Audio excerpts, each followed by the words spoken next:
संत रविदास शिक्षण प्रसारक मंडळ सोलापूर संचलित यमाई देवी प्राथमिक आश्रमशाळा मार्डी तालुका उत्तर सोलापूर इथं आषाढी वारीनिमित्त बाल चिमुकल्यांची दिंडी सोहळा कार्यक्रम घेण्यात आला।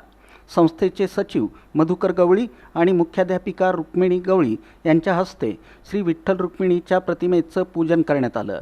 यावेळी महादेव करे, तानाजी तानगावडे, संगीता जाधव, अशोक देशमुख, विनोद कोळेकर, अमोल गुरव, बसवराज तुळजापुरे, संदीप चव्हाण, हिराचंदन नलगे आणि विद्यार्थी मोठ्या संख्येनं उपस्थित होते।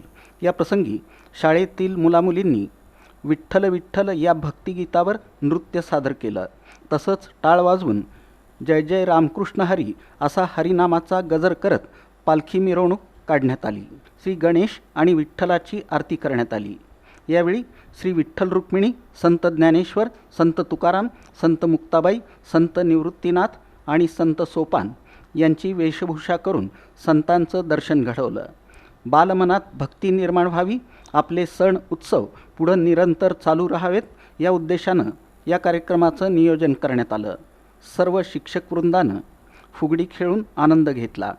तसंच मुलींनीही फुगडीचा फेर धरला। सर्व शिक्षक आणि शिक्षकेतर कर्मचाऱ्यांनी हा कार्यक्रम यशस्वीरित्या पार पाडला।